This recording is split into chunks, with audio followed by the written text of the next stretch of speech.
आज हम रहीमदास की जीवनी पढ़ेंगे। क्लास 9 की स्पर्श की बुक में यह कविताओं में दूसरा पाठ होता है। रहीमदास का पूरा नाम अब्दुल रहीम खान खाना था। मध्यकाल के प्रसिद्ध कवि रहे हैं। मुस्लिम कवि थे, लेकिन फिर भी खड़ी बोली में इनकी रचनाएं और विशेष रूप से दोहे हमें प्राप्त होते हैं। इनके दोहे नीति परक होते हैं, भक्ति से भरे होते हैं। नीति परक का अर्थ होता है नैतिक शिक्षा देने वाले। भक्ति से भरे हुए दोहे होते हैं। बहुत सुंदर दोहे हैं। भाषा इतनी गहरी प्रभावशाली होती है कि एक बार पढ़ लेने पर जीवन भर के लिए याद रह जाने योग्य होते हैं। और जब कभी भी मनुष्य जीवन में ऐसी स्थितियों में फंसता है, तब ये दोहे याद आ जाने स्वाभाविक होते हैं। अपने आप ही ये दोहे हमें याद आ जाते हैं। जीवनी शुरू करते हैं। रहीमदास का जन्म लाहौर, जो अब पाकिस्तान में है, इसमें 1556 में हुआ। इनका पूरा नाम अब्दुल रहीम खान खाना था। रहीम अरबी, फारसी, संस्कृत और हिंदी के अच्छे जानकार थे। देखिए ये कितनी भाषाएं जानते थे। अरबी जानते थे, फारसी जानते थे, संस्कृत जानते थे और हिंदी जानते थे। इतनी सारी भाषाएं इन्हें आती थी। इन्होंने नीति परक उक्तियां माने छोटी छोटी बातें, नीति परक माने नीति संबंधी, नैतिकता से भरी हुई। नीति परक उक्तियों पर संस्कृत कवियों की स्पष्ट छाप परिलक्षित होती है। रहीम मध्ययुगीन दरबारी संस्कृति के प्रतिनिधि कवि माने जाते हैं। दरबारी संस्कृति का मतलब होता है राजाओं के दरबार में कुछ कवि राजाओं के साथ रहा करते थे और उनको खुश करने के लिए उनके जैसी रचनाएं कर दिया करते थे। तो ये भी दरबारी संस्कृति के प्रतिनिधि कवि माने जाते हैं। और मैंने आपको बताया ये अकबर के दरबारी कवि, यहाँ तक कि अकबर के नवरत्नों में से एक माने जाते हैं। अकबर के दरबार में हिंदी कवियों में इनका महत्वपूर्ण स्थान था। रहीम अकबर के नवरत्नों में से एक थे। नवरत्न आप जानते हैं, जिसमें बीरबल भी थे। ये थे जिन्हें 9 गुणी लोगों की श्रेणी में रखा गया था।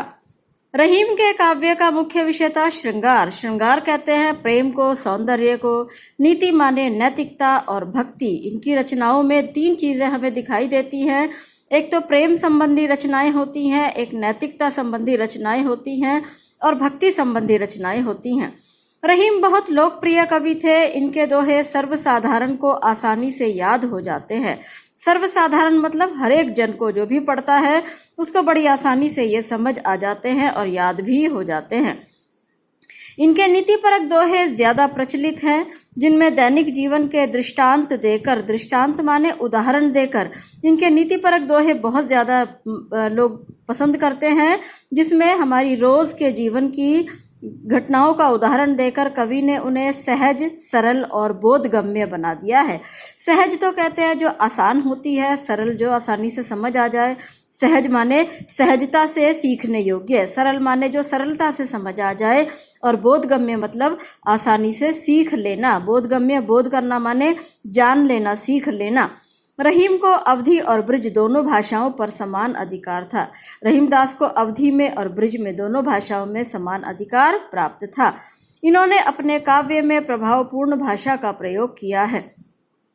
रहीम की प्रमुख कृतियां हैं रहीम सतसई, श्रृंगार सतसई, मदनाष्टक, रास पंचाध्यायी, रहीम रत्नावली, बरवय, भाषिक भेद वर्णन। ये सभी इनकी रचनाएं हैं। इनकी रचनाओं के नाम दिए गए हैं।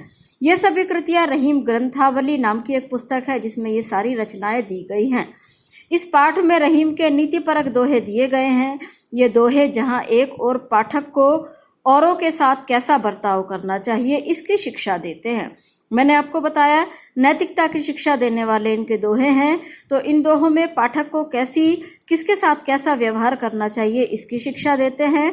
वहीं मानव मात्र को करणीय और अकरणीय, करणीय का मतलब है करने योग्य और अकरणीय का मतलब है जो ना करने योग्य हो, ऐसे आचरण की भी नसीहत देते हैं। नसीहत उर्दू का शब्द है, इसको हिंदी में हम शिक्षा कहते हैं। तो ये मानव मात्र को, हर एक इंसान को करणीय, करने योग्य और ना करने योग्य कौन सा आचरण होता है, उसकी भी नसीहत देते हैं। इन्हें एक बार पढ़ लेने के बाद भूल पाना संभव नहीं है और उन स्थितियों का सामना होते ही इनका याद आना लाजिमी है। लाजिमी माने आवश्यक, ये भी उर्दू का शब्द है। एक बार पढ़ लेते हैं तो इन्हें भूल नहीं पाते हैं और जैसे ही इन स्थितियों का सामना होता है इनको याद आ जाना लाजमी है, जिनका इनमें चित्रण है। मैंने आपको पहले भी बताया था कि रहीमदास के दोहे बहुत प्रचलित हैं बहुत अच्छे होते हैं, याद करने योग्य होते हैं और मनुष्य को जहां भी इस प्रकार की बात याद आती है, ऐसी परिस्थिति में आता है तो उसे इनके दोहे अवश्य ही याद आ जाते हैं।